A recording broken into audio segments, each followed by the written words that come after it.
right, hey guys, I'm doing a little something different today. We had some extra time this morning, and one of the things that Natalie and I have been reporting on early in the morning, it seems like a whole lot lately, is the increase in carjackings around the city.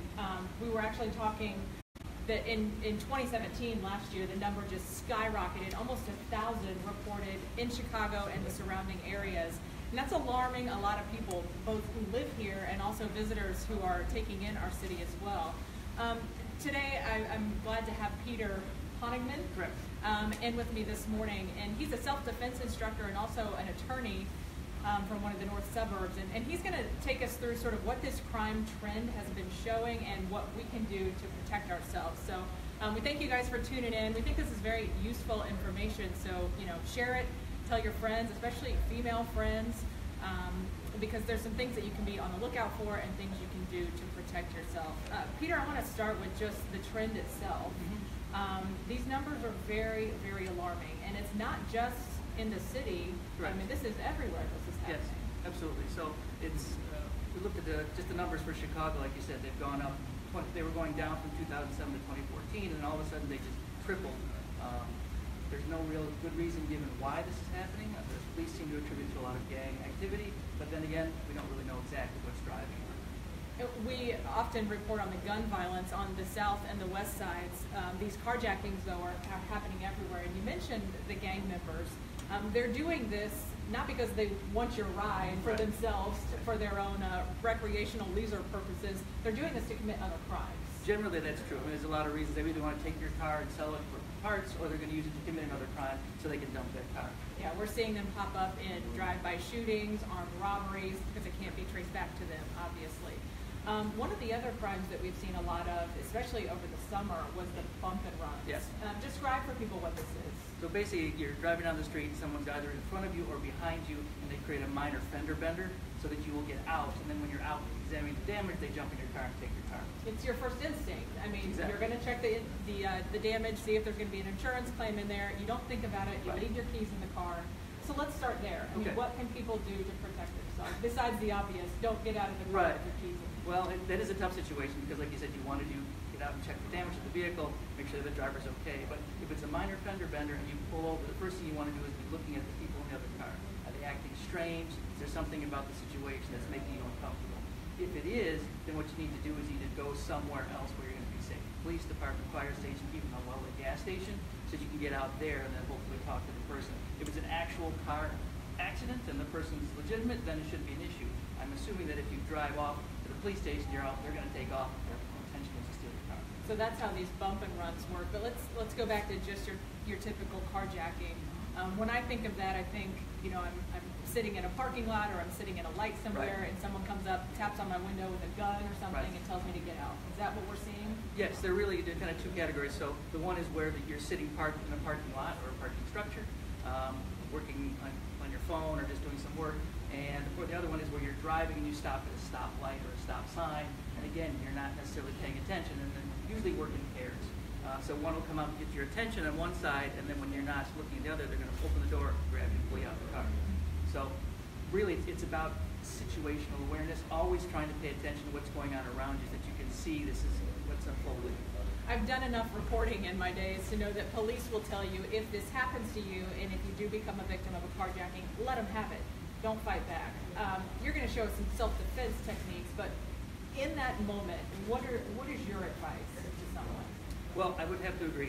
For the most part, when it comes to property, particularly when someone's got a weapon, since 75% of carjackings involve a weapon, and almost all of those are guns, you really need to give them the property because it's not worth your life. But if there's an unarmed attack, there's a possibility that you could defend yourself. I suggest people have pepper spray in their car that's easily accessible. That shoots about 10, 12 feet. That would be a good weapon to spray out your window if your window's open. Or you get out of the car, as you're getting out of the car, you use that. But otherwise, yes, I think you should just give them the car. They take off, you call the police, report to them. We also hear a lot about you can help police out by being the best witness you can be. And what do they mean by this? Well, really, you want to have as many facts as you can. You want to know what the people look like. You want to know if you remember the driver's license, the make and model, color of the car, any facts that you have about these people and the other vehicle they were driving is going to help them find them. we've also seen in some of our news reports that there have been instances where someone comes up to do one of these carjackings and the driver of that car pulls out a gun themselves. They Right. are a concealed carry, they Yep. are a permit holder.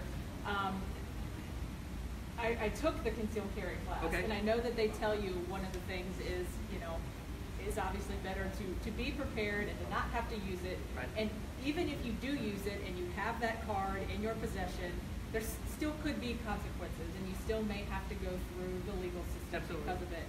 So what advice do you have for those people? If you can legally carry a firearm and you find yourself in this situation, use it? A lot of that's going to depend on the situation and the facts, because depending on where you carry your firearm, it may not be immediately accessible. Right? So as you're in the situation, someone comes up, opens your door, and points a gun in your face, you're probably not going to have time to go for anywhere. It's possible that as you're getting out of the car, you could access your weapon, but then again, if they're already in the car driving away, you really can't be shooting at them. They've committed the crime, it's a property theft. At that point, shooting at them could put you in more trouble, right? So depending on the situation, if you can get to your gun, maybe, but it's really very fact dependent. What I tell people who conceal carry is you need to practice drawing your gun, using it under stress. Be comfortable with it. I'm a woman, I'm a mother of two. I feel like I'm one of the more vulnerable targets out there, especially if I'm coming out of the mall or the grocery store. I've got my kids in tow, Right. I've got my groceries, I've got a purse that makes me a target. What advice do you have for women? I know this goes back to just surroundings and situational awareness, Yeah. but as we find ourselves in these situations where we could be targets, could be vulnerable, advice for the ladies out there. Like you said, it's really about situational awareness. The more I pay attention to what's going on around me and who's around me, the more I have the ability to avoid problems. But it's also being prepared in case I can't avoid a situation. So having something in my hand, such as pepper spray as I'm going to my car. You can also use your keys as a weapon.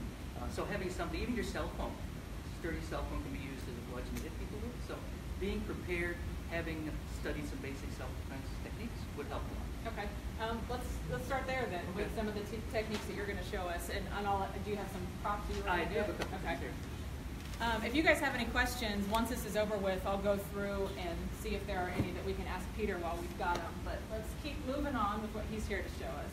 All right, so this is actually called the eye gouge head. I got this because I like to teach people to attack the eyes. And this is really good because the eyes are kind of soft and seem more like attacking real eyes. Basic idea is that in any situation, if I'm being approached by someone, I want to have my hands up, right? So we start by having a good position with our hands accessible. When my hands are here, someone keeps approaching me, despite my telling them to stop, now I'm going to go for the eyes. Simplest thing is I just reach out and try and reach those eyes, right? So if you think you've got this as an attack, if you're reaching out, you're just thinking that that's it. I mean, it's really very simple tactic. If I get a finger in the eye, great. If I don't, it usually causes a flinch response. They're going to flinch, close their eyes. That gives me a chance for some sort of follow-up strike. Okay.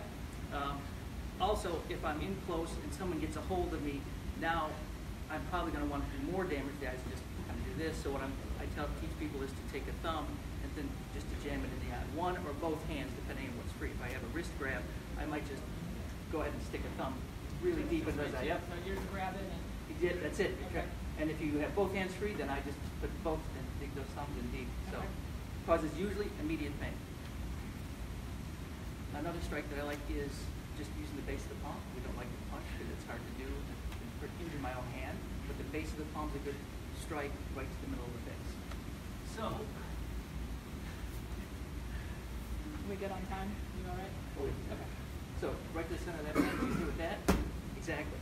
So when you hit, you want to hit, bring it back so you're ready to strike again. You're aiming for the nose? You're going- This is for the person's face? What I tell people is don't pick a target, just aim for the center of the face because you never know what their face is. They're going to turn their head, so just pick dead center and then strike hard. Good. One more time. Nice. So that's a lot of power. So you can do a lot of damage to the nose, the eye, the jaw. It's all good target. Another good target. Again, we're looking, almost all the good targets are up in the face or the throat. So the throat's another good one. By hitting the throat with this is the webbing here, call this the hand here. This goes to the throat. By hitting the trachea, this causes a choking and gagging reaction. People generally feel a great deal of pain. They usually without any sign of this. Right? So you just reach out there. Yep. Again, it's a sharp kind of in and out strike. Okay. and it's very easy to do. And how important is it that you're also alerting people around you, using your voice, giving them commands, back away, no. Extremely important.